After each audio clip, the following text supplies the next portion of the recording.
Guys, welcome back to my channel. It's me Ritika. അങ്ങനെ കാത്തിരുന്ന് ഇന്നാണ് നമ്മുടെ +1 റിസൾട്ട് വരുന്നത്. അപ്പോൾ ഞങ്ങളുടെ സ്കൂളിൽ നിന്ന് പറയുമ്പോഴത്തേക്കും റിസൾട്ട് വരുമ്പോഴത്തേക്കും ടീച്ചേഴ്സ് ക്ലാസ്സിൽ വന്നിട്ട് റിസൾട്ട് പറയുമായിരുന്നു എന്നാണ് ഞാൻ കേട്ടത്. പക്ഷേ ഈ പ്രാവശ്യം അങ്ങനെയൊന്നും പറയത്തില്ല. നമ്മൾ വീട്ടിൽ വന്നിട്ട് വേണം റിസൾട്ട് നോക്കാൻ. പക്ഷേ രാവിലെ എനിക്ക് അത്ര സുഖമില്ലാത്തതുകൊണ്ട് ഞാൻ വിചാരിച്ചു ഇന്ന് ലീവ് എടുത്തിട്ട് റിസൾട്ട് വരുമ്പോഴത്തേക്കും നോക്കാമെന്ന്. പക്ഷേ ഇപ്പം തന്നെ 3 മണി കഴിഞ്ഞു. 3 മണിയാകുമ്പോഴാണ് പബ്ലിഷ് ചെയ്യുമെന്ന് പറഞ്ഞത്. അപ്പോൾ ഞാൻ ഇതുവരെ നോക്കാത്തതുകൊണ്ട് എനിക്കറിയത്തില്ല റിസൾട്ട് വന്നിട്ടുണ്ടോ എന്ന്. പിന്നെ പറയുകയാണെങ്കിൽ എൻ്റെ ഒരു എക്സ്പെക്റ്റേഷൻ എന്ന് പറയുന്നത് ഒരു ആവറേജ് അല്ലെങ്കിൽ ഒരു എബോവ് ആവറേജ് മാർക്കാണ്. എന്താണെന്ന് വെച്ചാൽ ഞാനൊരു Christmas exam, Christmas exam, Onam എക്സാമിൻ്റെ ഒരു ലാഘവത്തിലാണ് പബ്ലിക് എക്സാം പോയി എഴുതിയേക്കുന്നത്. അതുകൊണ്ട് എനിക്ക് ഊഹിക്കാമല്ലോ, ലൈക്ക് ഞാൻ അത്ര മാർക്കൊന്നും എക്സ്പെക്റ്റ് ചെയ്യുന്നില്ല. ലൈക്ക് ഫുൾ A+ അല്ലെങ്കിൽ ഫുൾ മാർക്കൊന്നും ഒന്നിലും എക്സ്പെക്റ്റ് ചെയ്യുന്നില്ല. പിന്നെ ലാംഗ്വേജ് സബ്ജക്റ്റിൽ കിട്ടിയ ഭാഗ്യം എന്നുള്ള രീതിയിലാണ് ഞാൻ ഇരിക്കുന്നത്. പിന്നെ ടെൻഷൻ ഉണ്ടോ ചോദിച്ചു കഴിഞ്ഞാൽ ചെറുതായിട്ടുണ്ട്. എന്താ വെച്ചാൽ നമ്മൾ 10th റിസൾട്ട് നോക്കുമ്പോഴത്തേക്കും ഗ്രേഡ് ആണ് കാണിക്കുക. മീൻസ് നമ്മൾ അത്യാവശ്യം നന്നായിട്ട് എക്സാം എഴുതിയിട്ടുണ്ടായിരുന്നു 10th. പിന്നെ ഗ്രേഡും കാണിക്കുന്നതുകൊണ്ട് വലിയ പേടിക്കാനുണ്ടായിരുന്നില്ല. പക്ഷേ ഈ പ്രാവശ്യം അങ്ങനെയല്ല. മീൻസ് കറക്റ്റ് മാർക്കും ഉണ്ട്. പിന്നെ പറയുകയാണെങ്കിൽ റിസൾട്ട് വന്നിട്ട് നമുക്ക് ഇനിയും സ്കൂളിലോട്ട് പോകാനുണ്ട്. അപ്പോൾ ആലോചിക്കാമല്ലോ, മീൻസ് നമ്മളൊരു റിസൾട്ട് വന്നിട്ട് സ്കൂളിലോട്ട് പോകുമ്പോഴത്തേക്കും കുറേ കാര്യങ്ങൾ നടക്കും. അപ്പോൾ അതൊക്കെ ആലോചിക്കുമ്പോഴത്തേക്കും ചെറിയൊരു പേടിയുണ്ട്. പിന്നെ ഒരു ആശ്വാസം എന്ന് പറയാൻ ഇമ്പ്രൂവ്മെൻ്റ് എക്സാം ഉണ്ട്. മീൻസ് കഴിഞ്ഞ പ്രാവശ്യം എന്ന് പറയുമ്പോഴത്തേക്കും സീനിയേഴ്സിനൊക്കെ പബ്ലിക് എക്സാമിൻ്റെ കൂടെ ആയതുകൊണ്ട് തന്നെ വലുതായിട്ടൊന്നും ഇമ്പ്രൂവ് ചെയ്യാനൊന്നും പറ്റിയിട്ടില്ല. പക്ഷെ നമുക്ക് മീൻസ് ഒക്ടോബറിലുണ്ട് ഇമ്പ്രൂവ്മെൻ്റ് എക്സാം. അപ്പോൾ 3 സബ്ജക്റ്റിൽ കുറഞ്ഞിട്ടുണ്ടെങ്കിൽ നമുക്ക് ഇമ്പ്രൂവ് ചെയ്തെടുക്കാം. അതുകൊണ്ട് തന്നെ ഒരു ആശ്വാസം ഉണ്ട്. അപ്പോൾ അങ്ങനെയാണ്. പിന്നെ സബ്ജക്റ്റ് വൈസ് പറയുകയാണെങ്കിൽ മാത്സിന് ആദ്യം പറയാം. മാത്സ് ഞാൻ അത്യാവശ്യം പ്രിപ്പയർ ചെയ്തിട്ടാണ് പോയിട്ടുണ്ടായിരുന്നത്. പക്ഷേ എക്സാം അത്യാവശ്യം ടഫായിരുന്നു, ക്വസ്റ്റ്യനും ടഫായിരുന്നു എനിക്ക്. അതുകൊണ്ട് തന്നെ ഞാൻ അതിൽ വലിയ മാർക്കൊന്നും എക്സ്പെക്റ്റ് ചെയ്യുന്നില്ല. പിന്നെ ഫിസിക്സും അതേപോലെ തന്നെ എക്സാമിന് മുമ്പുള്ള ഒരാഴ്ചയാണ് ഞാൻ കുത്തിയിരുന്ന എല്ലാം കൂടെ, മീൻസ് തുടക്കം മുതൽ ചാപ്റ്റർ പോലും എനിക്ക് മര്യാദയ്ക്ക് അറിയില്ലായിരുന്നു. അപ്പോൾ എല്ലാ ചാപ്റ്ററും കൂടെ അപ്പോഴാണ് ഞാൻ തലയിലോട്ട് കയറ്റിയത്. അതുകൊണ്ട് തന്നെ അങ്ങനെ കയറ്റുമ്പോഴത്തേക്കും നമ്മൾ എക്സാം എഴുതുമ്പോഴത്തേക്കും പകുതി ഓർമ്മ ഉണ്ടാവില്ല. അങ്ങനെയാണ് ഫിസിക്സ് പോയി എഴുതിയത്.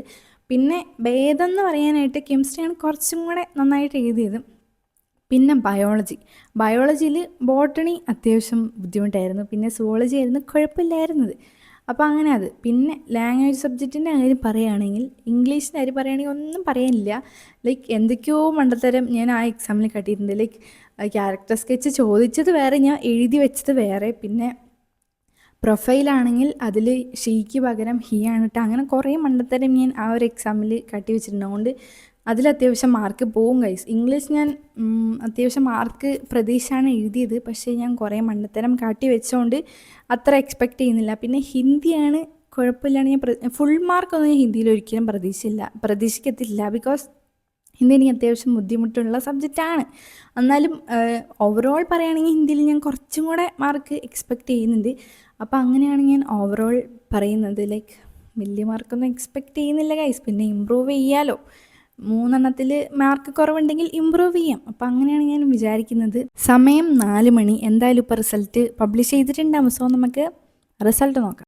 റിസൾട്ട് നോട്ട് ഫൗണ്ട് എന്ന് പറഞ്ഞാൽ കാണിക്കുന്നു ഗൈസ്. സൈറ്റ് ഓപ്പണായി വന്നു. നമുക്ക് രജിസ്റ്റർ നമ്പർ അടിച്ചു കൊടുക്കാം.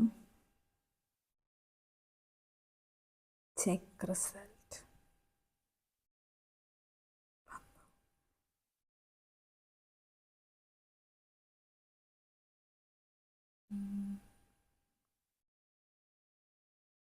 ഗൈസ്, ഞാൻ എക്സ്പെക്റ്റ് ചെയ്തതിനെക്കാട്ടും മാർക്കുണ്ട്.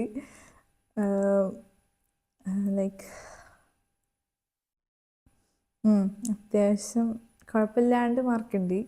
ലൈക്ക് ഫുൾ മാർക്കൊന്നുമല്ല, എന്നാലും അത്യാവശ്യം കുഴപ്പമില്ലാത്ത മാർക്കുണ്ട്. ഞാൻ ഓരോ സബ്ജക്റ്റായിട്ട് പറയാം. ഫസ്റ്റ് തന്നെ ഇംഗ്ലീഷാണ്. ഇംഗ്ലീഷ് ഞാൻ കുറേ മിസ്റ്റേക്ക് വരുത്തിയതുകൊണ്ട് തന്നെ ഇംഗ്ലീഷിന് അത്യാവശ്യം മാർക്ക് കുറവാണ്. 80ൽ എനിക്ക് 61 മാർക്ക്. അതിലെന്തായാലും ഇമ്പ്രൂവ് ചെയ്യണം. അപ്പോൾ പിന്നെ അടുത്തത് ഹിന്ദിയാണ്. ഹിന്ദിയിൽ 80ൽ 80 ഞാൻ ഫുള്ള് കിട്ടുമെന്നും പ്രതീക്ഷിച്ചതല്ല, എന്നാലും കിട്ടി, സന്തോഷം.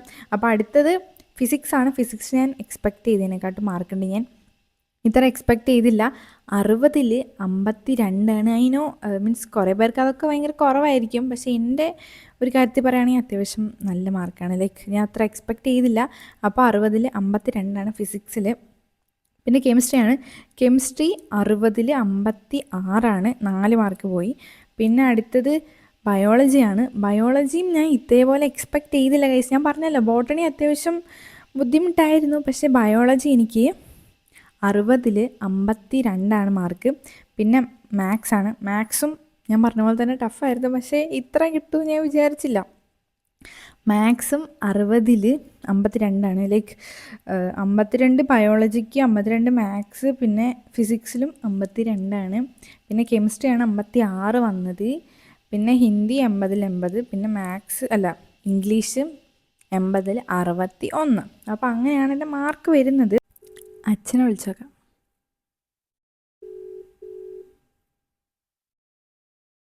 ഹലോ, റിസൾട്ട് വന്നു. കുഴപ്പമില്ലാത്ത മാർക്കുണ്ട്. A+, 5 A+ഉം ഒരേയും. അപ്പോൾ ഇമ്പ്രൂവ്മെന്റ് ഉള്ളതുകൊണ്ട് ഇംഗ്ലീഷാണ് A+ പോയത്. അപ്പോൾ ഇംഗ്ലീഷിൽ ഇമ്പ്രൂവ് ചെയ്യാം, എന്നിട്ട് അതിലും കൂടെ മാർക്ക് കൂട്ടാം.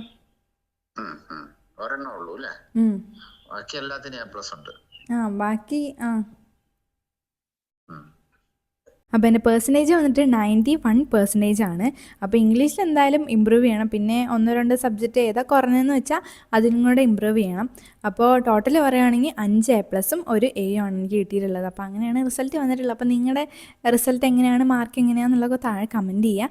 അപ്പോൾ അത്ര ഉള്ളത്തെ ഒരു വീഡിയോ. അപ്പോൾ നിങ്ങൾക്ക് ഒരു വീഡിയോ ഇഷ്ടപ്പെട്ടു വിചാരിക്കുന്നു. അപ്പോൾ അടുത്ത വീഡിയോയിൽ കാണുന്നതായിരിക്കും. ബൈ.